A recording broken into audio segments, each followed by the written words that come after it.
नमस्कार, आप देख रहे हैं दिल्ली ग्लो न्यूज और मैं हूं आपके साथ सपना मद्देशिया। शुरुआत करते हैं आज की कुछ खास खबरों से। जोधपुर ब्रेंच पुलिस ने मादक पदार्थों की तस्करी के एक का किंग पिन को पकड़ने में सफलता हासिल की है, जो कि वर्ष 2018 से पैरोल पर फरार था। उस पर वर्ष 2010 में हत्या का केस दर्ज था। वह 6 साल से राजस्थान के बाहर रहकर अपना मादक पदार्थ तस्करी का नेटवर्क चला रहा था। पुलिस ने उसकी गिरफ्तारी के साथ ही बड़े नेटवर्क पर अब रोक लगा दी थी अथवा निस्तानुभूत कर दिया है। जोधपुर ब्रेंच पुलिस महानिरीक्षक विकास कुमार ने सोमवार को ही प्रेस वार्ता में बताया कि बिरमा राम उर्फ बिरमा राम को गिरफ्तार किया है। वह अपने छद्य नाम जगराम से पकड़ा गया है। आरोपी बिरमा राम उर्फ बिरमा राम पर वर्ष 2010 में हत्या का प्रकरण दर्ज हुआ था। वह वर्ष 2018 में जेल से पैरोल पर रिहा होने के बाद फरार हो गया था और 6 साल से अपना कृतित्व और व्यक्तित्व बदलकर फरारी काट रहा था। उसकी गिरफ्तारी के लिए 50,000 रुपए का इनाम भी घोषित किया गया था, मगर वह हाथ नहीं लग रहा था। आईजी विकास कुमार के अनुसार आरोपी बिरमा राम उर्फ बिरम राम बड़ा ही शातिर दिमाग वाला है। वह राजस्थान से फरार होने के बाद झारखंड, बिहार और नेपाल तक पहुंच गया है। वह हर बार कई तकनीकी और नई तकनीकी इस्तेमाल करता था और इसी के साथ कोई भी नया फोन या सिम खरीदने के बाद एक बार इस्तेमाल कर तोड़ देता था।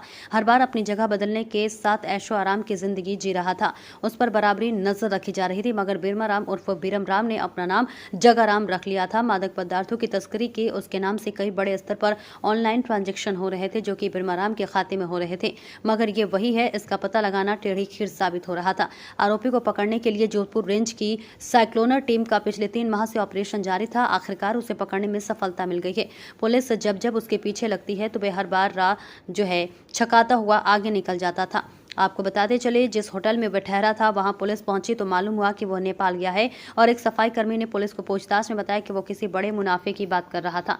नेपाल से माल मंगवाने के लिए झारखंड के रास्ते राजस्थान में अच्छे दामों में बेच सकते हैं, इसके लिए सफाई कर्मी को भी प्रलोभन दिया गया था। आरोपी को पकड़ने के लिए पुलिस को आखिरकार उसका पुख्ता सबूत मिलने पर जिस होटल में वह ठहरा था वहां पुलिस पहुंची, मगर ग्राहक बनकर जाना पड़ा। उसे विश्वास में लिया गया और कहा गया कि राजस्थान से आए हैं। हालांकि उसने अपना छद्य नाम जगाराम से बना आधार कार्ड आदि दिखाए, मगर अब उससे सख्ती से पूछताछ के लिए की गई तो उसने अपना असली आधार कार्ड दिखाया। इस पर उसे दस्तावेज कर सोमवार सुबह जोधपुर लाया गया है। स्तर पर साइक्लोनर, स्ट्रॉन्ग और टोर्नेडो 3 टीमें हैं जो दुर्दांत खूंखार अपराधियों के विरुद्ध लगातार मुहिम छेड़कर लगातार उनकी धरपकड़ कर रही हैं। उनके खिलाफ एक बड़ा अभियान छेड़ती हैं और हर एक अभियान जो चलता है वो एक स्पेशल विशेष नाम के साथ चलता है, जो एक छद्मकूट नाम होता है और उस ऑपरेशन के नाम पर वो नाम चलता है, जिसमें विशेषकर एनडीपीएस से जुड़े हुए तस्कर, क्योंकि इस क्षेत्र में एनडीपीएस का कुप्रचलन कुछ ज़्यादा ही दिखा है। हाल के दिनों में ये बढ़ता भी प्रतीत हुआ है। तो उसको लेकर एनडीपीएस के जो अपराधी हैं, बड़े वांछित दुर्दांत कुख्यात अपराधी, उनके विरुद्ध मिशन मोड में कार्य होता है। उसी की एक नई कड़ी के रूप में ऑपरेशन ओल्ड मॉन्क चलाकर एक कुख्यात अपराधी जो 50,000 रुपये का इनामी भी है, 2010 में जिसने नृशंस हत्या की, एक हत्या के बाद उसको आजीवन कारावास की सजा हुई। सजा भुगतने के दौरान पैरोल मिली और पैरोल से फरार होकर उसने अपना अड्डा, अपनी पहचान, अपना कृतित्व, अपना व्यक्तित्व सब कुछ बदल लिया। अपराध की दुनिया में पूरी तरीके से कूद पड़ा और मादक द्रव्यों की तस्करी का एक बड़ा किंगपिन बना। इस व्यक्ति का नाम है बिरमा राम उर्फ बीरा राम, जो चौटन बाड़मेर का रहने वाला है। 2010 में पहला मुकदमा हुआ हत्या का और उसके बाद 2018 से पैरोल से फरारी करके यह राजस्थान छोड़कर झारखंड के रांची एवं चतरा इलाके में ऐशो आराम की जिंदगी जी रहा था और वहां से मादक द्रव्यों की तस्करी का एक बहुत बड़ा नेटवर्क चला रहा था, जिसमें वहां से मादक द्रव्यों की आपूर्ति राजस्थान, खासकर राजस्थान के सीमावर्ती इलाकों में की जा रही थी। आप सबों को याद होगा कि अभी करीब 1 महीने पहले हम लोगों ने ऐसे ही एक और किंगपिन मांगीलाल नोखड़, जिसके खिलाफ ऑपरेशन मनोरमा चलाया गया था, को गिरफ्तार किया था। उसकी भी मोडस ऑपरेंडी, काम करने का तरीका करीब करीब ऐसा ही था। इस व्यक्ति ने अपनी पहचान फर्जी दस्तावेजों के आधार पर बदल ली और जगाराम बनकर, बाड़मेर का निवासी जगाराम बनकर आराम से रह रहा था। रांची के हेयाल इलाके में, रांची जो झारखंड की राजधानी है, वहां के हेयाल इलाके में एक दूसरे किंग पिन के आलिशान घर में गुप्त रूप से रह रहा था। जगाराम नाम अपना नाम चेंज करके जगाराम के नाम से रह रहा था और लगातार राजस्थान में मादक द्रव्यों की तस्करी कर रहा था। 6 साल की फरारी के दौरान भी इस पर एनडीपीएस के कई सारे प्रकरण दर्ज हुए हैं इस इलाके में। जब भी माल पकड़ा गया, ट्रक पकड़े गए, तो इसका नाम आता रहा। परंतु यह एक छलावे की तरह पुलिस के रडार से, कानून की रडार से हमेशा ही गुम रहा। पहली सूचना हम लोगों को जब हमने इस व्यक्ति का नाम सुना, ये एक व्यक्ति है जो झारखंड से इस नेटवर्क को ऑपरेट कर रहा है, तब इसकी पहचान और इसकी पृष्ठभूमि पुलिस को नहीं पता थी। जब हमने पता करना शुरू किया तो इसके शातिरपने की अलग अलग कहानियां सामने आने लगी।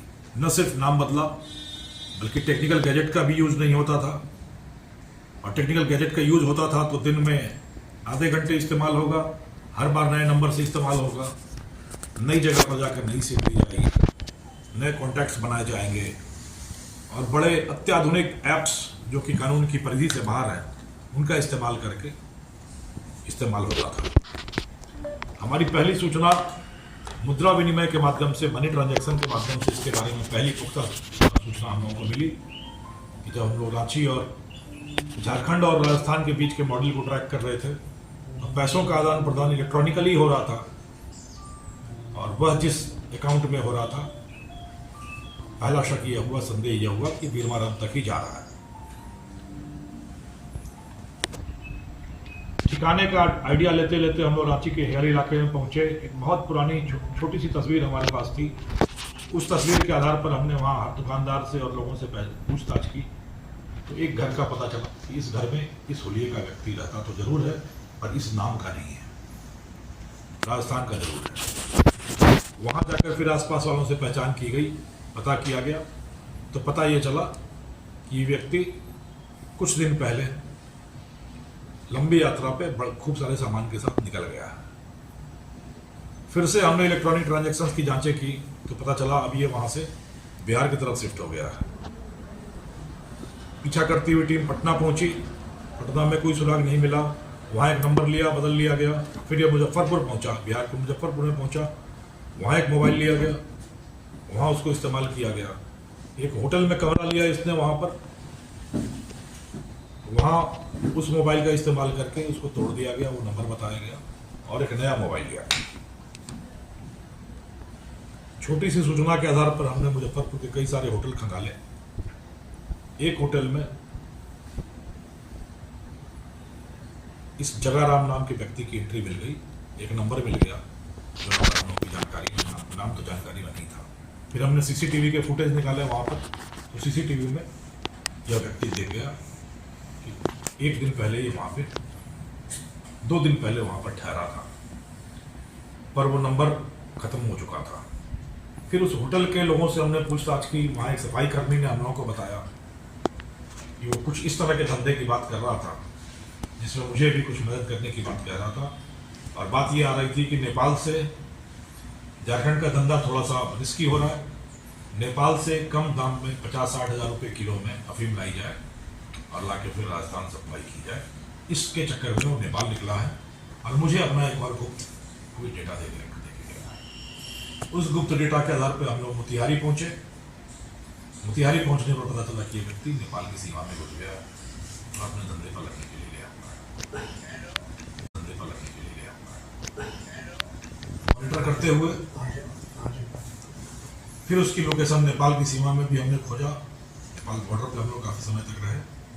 यह व्यक्ति रक्सौल में आकर सारे टेक्निकल गैजेट्स को बंद करके एक होटल में रुका हुआ था।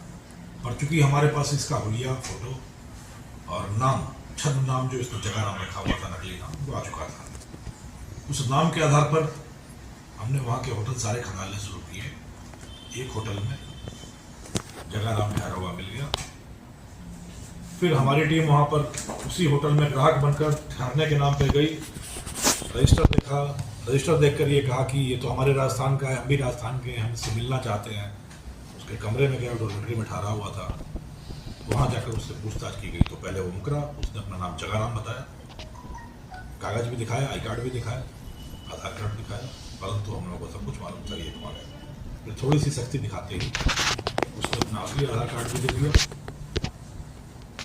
अपना नाम भी बता दिया, पुष्टि भी हो गई। फिर वहाँ रक्सौल में इसको वहाँ की पुलिस के साथ गिरफ्तारी की गई। मोतिहारी से ट्रांजिट रिमांड लेकर आज हम सुबह हमारी टीम पहुंची है, जो कि बाड़मेर पुलिस को, इसको धनाव की पुलिस को इसको हवाले करेगी। इसमें सफलता सिर्फ यह नहीं है कि पुलिस की टीम ने सफलता हासिल की, पर एक बहुत बड़ा सवाल है, जो आदमी झारखंड में जाकर पिछले 6 सालों से एक बहुत बड़ा नेटवर्क, एक बहुत बड़ा गिरोह चला रहा था और राजस्थान में मादक द्रव्यों की निर्बाध आपूर्ति कर रहा था, उसकी गिरफ्तारी से एक बहुत बड़े नेटवर्क को नेस्तनाबूद करने में सफलता मिली है। और इसकी पूछताछ से जो मोडस ऑपरेंडी आ रही है, कार्य करने का तरीका आ रहा है, उससे आगे मादक द्रव्यों की तस्करी की रोकथाम और ऐसे तत्वों के खिलाफ कार्रवाई में बहुत ज़्यादा सहायता मिलेगी। पेरोल से फरार व्यक्ति जो 6 साल से पेरोल से फरार है, उस तक पहुँचने के लिए कितनी मेहनत करनी पड़ी पुलिस को। करीब 3 महीने से ऑपरेशन उलमम चल रहा है। झारखंड, बिहार, नेपाल, राजस्थान करीब 7-8 हज़ार किलोमीटर की दूरी तय करती रही इसमें पुलिस की साइकिल टीम, और तब जाकर करीब 3 महीने के अथक प्रयास के बाद सफलता हासिल हो सकी।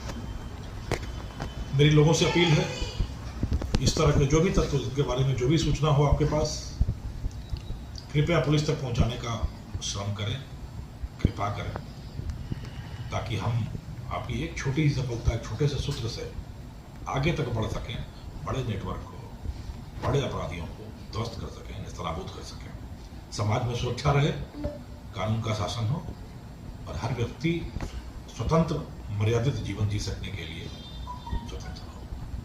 तो इस दिशा में साइक्लोनर टीम लगातार काम कर रही है और ऐसे तत्वों का सफाया करके समाज में कानून का राज, शांति और सुव्यवस्था कायम करने के लिए अहर्निश प्रयास करें। धन्यवाद। कोई सवाल हो तो